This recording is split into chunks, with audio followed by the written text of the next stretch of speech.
I have something to get off of my chest. Okay. You know what frustrates me so much when I'm reading novels? And I'll specifically point this towards crime novels or like mystery novels. When writers write the crime scenes, which are fine, fantastic, lovely storyline, but then they add romance elements in it, and it is so bad. And I'm just like, I cannot function. Like, either just have them be together or don't like have a plot line at all for that because your plot lines suck. The majority of novels that I've read that are mystery or crime that has like romantic elements in it, they would be like, and he kissed her and they went to bed. And I'm like, okay. And then like, oh, he touched her hand. And then they went to go drink a cool drink. And I'm like, where is the tension? Rather just not do it, okay? Or get a romance writer to read more romance scenes. To learn how to do it well. I think that's why I took the classes on romance writing, because I knew I had romance subplots, and I was like, I don't know if I'm doing this right. I would rather just have like an entire novel with just crime. If you are writing a crime novel and you are uncertain of whether you're a good romance writer, just send it to me, okay? Today I'm drinking just a simple fruit punch juice because I was looking at my cupboard, so I'm like, I don't really want anything. So I just pulled out the first thing that was there. I'm gonna take your fruitiness and I'm gonna match it with a mango tea. Alrighty. Are we ready for this episode? We're ready. Hey ho, let's go.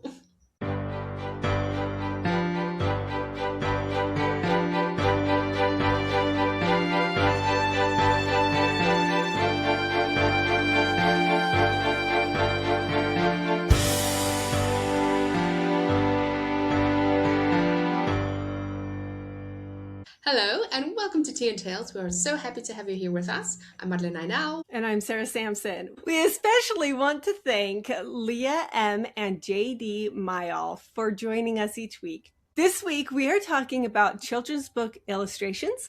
And to help us with this topic, we have brought on illustrator Khama Lwanda. We always strive to make sure that the audio and video is the best that we can in each of our episodes. Unfortunately, in this episode, we have had some technical difficulties. For the first 8 minutes, Khama's audio is a little bit rough, but it will get better as we were able to work out a few of the technical difficulties that we had in recording this episode. We hope you enjoy. Hello, Khama. Welcome to Tea and Tales. We are so excited to have you on today's episode, especially because we are talking about children's illustration and illustrators. And you are an illustrator, but you're also a visual storyteller and an animator who specializes in children's publishing. And then you have a background in multimedia and animation, and you have worked with authors illustrating their novels, which is super cool and what we are talking about today. So tell us a little bit more about yourself. It's a pleasure and an honor to be here. I've been working in the children's book industry for about 7 years now. How I started off is I actually learned from animation and multimedia in college, and then I majored in 3D. As my career progressed, I kept getting people asking me, you're good in 2D, you tried drawing. And then like when I finally tried drawing, and then turns out like people actually like my art for the children's books. So that's how I shifted from 2D into illustrating for children's books. That's pretty fun. Like, I feel a lot of people go to college and they're trying to get into a degree and they think, well, when am I ever going to use this? And you've used it. You've used it a lot. What did that path look like to get into doing illustrations for children's books? I was interning. At the time, I was creating game assets. I was always interested in drawing a department. And I was like, okay, because then I was really insecure about my drawings. So, okay, I'll give it a try. So I gave that a try, and then I was leading like that department then. And then I was posting on Instagram, and I had this lady from Ghana. She was like, I really like your artwork. I'm an author. Could you do a children's book for me? And then I was like, oh, yeah, I can definitely do that. And then we did the book, and she really liked the book. So I was like, maybe this is something that I could branch off into. I was like, okay, I'm going to advertise. Look, I did this book. So I was posting it every time I could get the chance on Instagram. And then before I knew it, like, no, lady, she kind of blew up. She has this company called Imagine Me Stories. I was doing like some newsletters that kept helping me advance until I got representation from an agency, and that just sort of blew the whole thing up. Social media, it is such a wonderful way to connect people. And it is kind of how we connected with you because we saw your work on Instagram as well. So I'm a big fan of Instagram for that particular reason. And also, especially in this industry, because that is how you kind of meet writers and authors and publishers and agents and all those things. So, as an illustrator, how do you connect with publishers? So, did you have to get an agent to get a publisher company, or can you directly submit work to people? More like an agency. They will approach the publishers, or the publishers will approach them requesting my artwork for a project. So they basically go and they do the submissions for me if it's necessary, but I also submit to other publishers like in my own time. Yes, as long as if it's not anything that they have already. I have a list of their clients, right?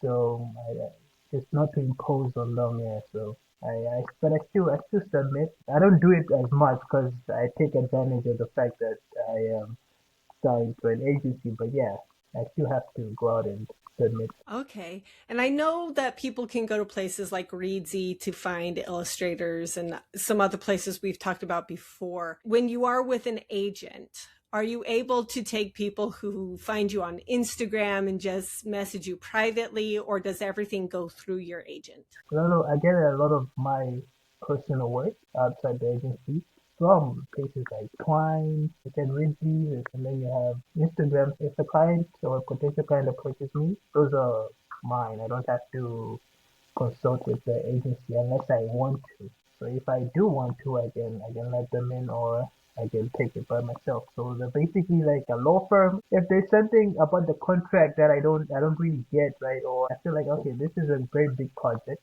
but if I can handle it on my own, I might maybe underprice or anything. I always ask some advice or something from the agency. Yeah, so that's how it works. But then they would typically give me some work from that side. Okay, so basically you're like a freelancer, and then you also have your own agent who can get you jobs if you ask them to help you get a job or something like that. Right. And they can also help you with any of your own job.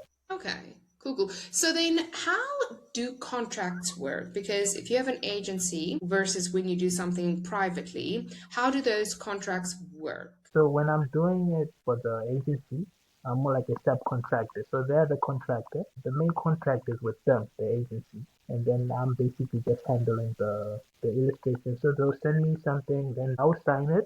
So we basically agree on things like deadlines. They let me know the payment up front. They don't really pay me like all at once, but then like they handle like those stuff, and then like they read through the document, and then they pass it over to me, and then I read it over it. So like if a publisher like says Macmillan wants a book, they will send them the contract, and then they will go through it, and then they'll send it to me, and then I will sign it too, and then they will send me a separate contract for just for them and me. Now when I'm handling, I say personal, but I guess individual work. When I get work from someone, I usually draft up a contract. Basically, just looking at deadlines, number of revisions, looking at payment stages. Because some people they'll pay at the beginning and at the end.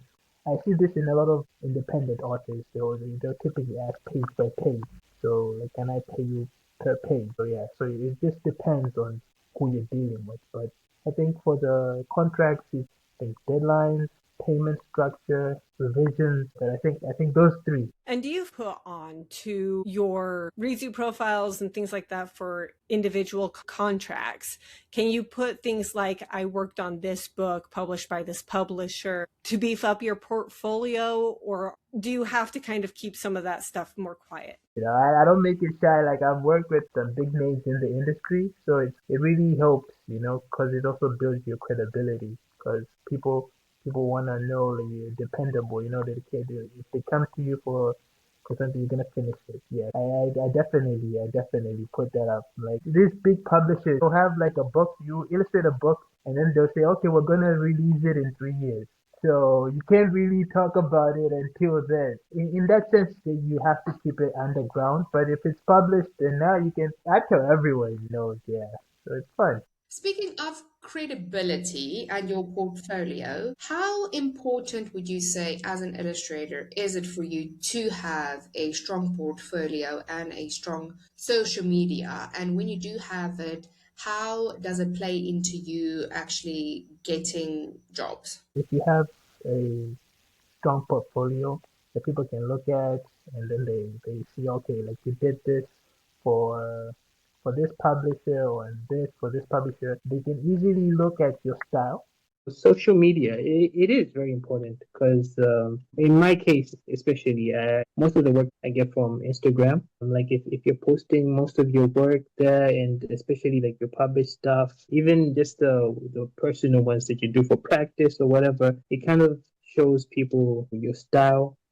And then from most people go from your social media account to your portfolio. And then if you have work from like published works, you can show them your style. But I think for most people deciding, they still want to see a portfolio. So it's always good to have like a portfolio website. Social media definitely for me has played a big role in getting work. I want to kind of go back a little bit into your past because you have a great portfolio, and that's really what caught our attention when we were looking at everybody. We were like, oh, I just love his style. I love the energy Oh, here. When thanks. somebody is just breaking into being an illustrator and they feel like they don't have a portfolio, like they don't have a bunch of clients, what would you Yeah. suggest they do to start building that portfolio and what to put out to start with to get people to come to them? I think there's a lot of stuff you can do. There's a lot of good artists. You can try and look at their work and then try to copy from that. Because when you're starting out, you gotta do a lot of copying from other people. You don't trace their work, no, but you can copy some of the stuff that they're doing. When you're starting out, I'd say just draw a lot and post it anywhere, everywhere. It doesn't really matter because that's what's going to get you noticed. You don't really have to focus much when you're starting out, like style or niche. So some people go for like drawing children, drawing animals. Some people go for people. But when you're starting out, I'd say just experiment and just post as much as you can, everything basically. And then you never know. I've posted stuff where I thought like, this is bad, and then turns out like a lot of people like that. So just post a lot, think draw a lot, post a lot, and don't really focus much on what you're drawing. Because I've seen, there's a lot of artists. I know people that draw stick figures that get paid way more than me. It's crazy. You never really, you don't focus on the style. You just post it out there. You never really know. So I know for writers, when we generally tend to write different genres, like if you do romance and historical fiction, or you do fantasy and children's novels, a lot of writers use the two different names because it's basically two different brands that you have. So for Yeah. illustrators, some illustrators just have one style of illustrations that they draw, while others have a Yes. variety of illustrations. And I think you, for example, do animation, which I feel is a little bit different than drawing something Yeah. with your hand. Do you have then different portfolios for Yeah. those different type of drawings, or are they just all kind of blended together for you? I think for me, since I started off with animation, the way I approach my illustrations, in a more cinematographical way, like the way I pose my characters and stuff in this way that I think you can pretty much see that okay, it's like a movie type of scene. So since I'm coming from animation, I never really changed up my style that much. I like the bold lines that I draw. I like to have the characters look like they're gonna pop off the page. Having one style is very important because like you want to have like a signature, right? People like they can look at your work anywhere and then be like, oh, I think I know this artist. This is that person. So it kind of gives you the like a signature, but then like it's also important to be able to diversify, able to draw other stuff. Some clients they'll approach you and then they'll be like, can you do this? And then if you're able to do that, you get more clients that way. That makes sense because people want to know what they're getting and fall in love with your specific style, your specific thing, Yeah. even if you start out just trying to figure out what that is. We have an episode where we talked to an agent about the differences between children's books and graphic novels. And she talked a lot about how they prefer graphic novelists to also be the illustrator because it's such a huge project and it's important for that vision to be cohesive. How do you, as an illustrator, approach it if somebody were to come to you and say, hey, I have a graphic novel idea, but I can't draw anything? Would that be a project you'd be interested in taking on, or would you shy away from something like that? For me personally, I would definitely jump on that because coming from 3D animation and then coming to 2D animation, I've worked with graphic design in my career. I've basically been everywhere, so I don't really mind it that much. And I think once you get the storytelling down, and it doesn't really matter which medium or which where you're using it, like whether a graphic novel or a children's book. I guess as long as you have the ability to draw in a style that the people like, I don't think you have a problem there. Do you find that you would get those requests more from self-published people who are looking to hire you? Do they come from people who are like, hey, can you work with me to put this out to my agent? Or do publishers ever come and request that sort of thing? I have had publishers sort of approaching me, and then they say, "Okay, we have this book that we like a series that we want to later put out books and then later animate." In that sense, so they'll come to me and it's basically like character design. So I design the characters, they can commission me for a book, and then I'll do one book, but then like they will have it saved up for like an animation later. If somebody else like independent, they come to me and they want something like that, yeah, I would typically see, because I mean, as long as you get the storytelling down, like as an illustrator, especially when you're illustrating for stories like graphic novels or even children's books, you always have to be able to tell the story.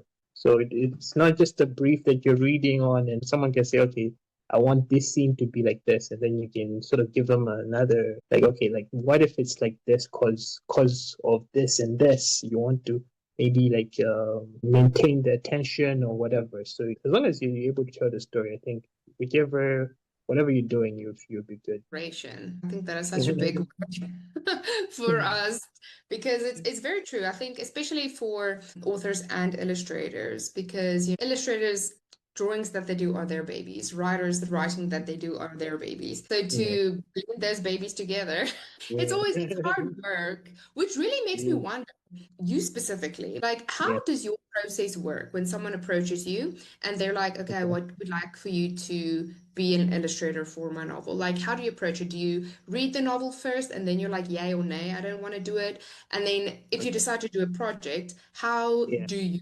approach drawing these characters and Sure. bringing them to life? It depends on the authors, because like some authors they'll say, okay, I have this project that I'm working on. They'll send it to you. Most of them, you send an NDA or whatever, and then you go to the context of the story. Now, some people they'll say, okay, on this page, I was thinking of having the story like this. Some people send you like a brief where on this page, this is what I'm seeing for this page. It's just like a short description of what they want. Let's say like, okay, you have five characters that are walking down a street. Some people just tell you, like, okay, can you go through the story? And then you will come up with the images. So from there, what I do, I create thumbnails. So if you have a novel, I would basically um, draw like in a stick figure type of ways, like some very, very simple drawings of how I would tell the story in an illustrative way. So I'll send it over to you. And then from there, if you agree on that, then I will start sketching on that. Because like if it's simple drawings, I can do these in like a day or two, even if it's a lot of them. So and then if we agree on that, and then like so we take whatever is not needed, I can add whatever, I can do any amendments in the stage, and then later on I will finalize the have that sketching. And how does that translate into things like deadlines and maybe traditional publishers might give you more deadlines versus your independent work, but do you try to make sure that they have a realistic deadline for all of that work? I think for deadlines, you're basically balancing quality with speed. I've had people like, okay, like this is a rush. We messed up. We're supposed to release this on maybe like in 2 weeks time, but the illustrator is not responding or something like that. I've done a book before in like 2 weeks. So, but it's balancing, right? I'm balancing speed and quality. Mostly you have to like the deadlines. I think you have to keep in mind of the deadlines. But then I think if you miss the deadline, usually for big publishers, I think this is another important thing. Like when you miss a deadline, it feels like the end of the world. But some publishers actually give you like a week to complete your if you're late, whatever is needed. But then like when you're starting out, I feel there's like more pressure on you to get it done. But then I think if you just relax, it's okay. And especially like what I said, like if you start with thumbnails, right? If you thumbnail the thing and then you have everybody has agreed on how the story is gonna go. The rest you just need to draw. For me personally, it's as long as we have agreed on the scenes, the rest is not as difficult. Yeah, So but you didn't want to give out your best work as well, also. So if you're just going to rush yourself, then yeah. might as well not do it. But I also want to make the point, like most of the publishers, the big publishers, they'll give I find that they give you a lot of time. Independent publishers, I think they're the ones that are mostly like pressed for time. They say, okay, I really wanted to have this released on this date. Maybe it's my birthday or whatever. That's what you're racing against. But then the publishers, as I said, it's like some of them have books that they're gonna release like in 3 years' time. So they're not really in a rush. Once you get like a schedule or a workflow of your work, the deadlines kind of get easier. I'm very curious about this part. So we know you do both freelancing and you work with publishers and Yeah, traditional publishing. How does it work for rights to your work? Because I know as a freelancer, like if you're a ghostwriter and you write something for someone, you basically sign a contract to say, I'm writing this for you, but it's not my work, so I can't claim it as my own. So when you yeah, do freelancing, does that kind of work the same where you're like, okay, you pay me one amount, this is what yeah, I'm drawing for you, and then you give it to them. But then on the yeah, other hand, if you go through your agency and they get you a deal with a publisher, do you get yeah. royalties then? No, if it's agency work, I don't really get a lot of the royalties. But like I'm doing like for myself, yeah, I have gotten. But honestly, these days I don't really get a lot of people giving me royalties. But back in 2019, I think I don't know what something has shifted. But then like I don't really get a lot of royalties these days. I used to get like requests and I used to get some royalties, but back then I wasn't so good with the contracts too. So I think when it comes to royalties, we really need to have that down because some people they don't. I've noticed they only say okay this year you made this amount, but they don't send the amount. I think that would be one of the concerns that I've seen both from illustrators in some of my writer groups and from writers is that fear of when do I pay the person that I've hired to do these things? Do I pay some up front? Do I pay them after? Do I pay royalties? I think for me, I prefer a little bit upfront, and then we can agree on maybe even let's say if you say you have a project, and then I can do the sketches for you. I send them, and then you pay me a little bit then, and then once I've completed everything, you can send the rest. So I think it just depends on the agreement. If it's the first time I'm working with you, I typically prefer you give me something before and then, but then after, you can even say, okay, like I have this project, I'm gonna pay you once it's done. That's why it's important to sort of build a relationship with whatever illustrators you're working with. They can be very flexible once you get to work with them. And do you kind of protect the work a little bit too to make sure that that payment does come through? Like you're not going to get full access to everything until you make sure that payment gets through. Do you put some safeguards in there like that? Back in the day, I used to put watermarks on everything, but these days now, I'll just send it to you. If you backstab me, it kind of damages the reputation of the author, right? I feel like it's a big loss for them, so I don't really like put so much safety on my illustrations. As long as you have the contract, whatever is in the contract, whatever I draw, I still retain the rights to the show the work like after you've published it. so I can show like, okay, I did this, but then I can't really put like your text or whatever. But then the images themselves, I can show that in my portfolio. As long as I can do that, I think a lot of me as well as a lot of illustrators are okay with that. Yeah, but some people actually do ask, like, okay, if we're signing this contract, I will have full authority over all the drawings, so you can't even put them in your portfolio. Yeah, that I think that's one of the scary things. So I want to go back a little bit to we had talked earlier about illustration style, developing your style.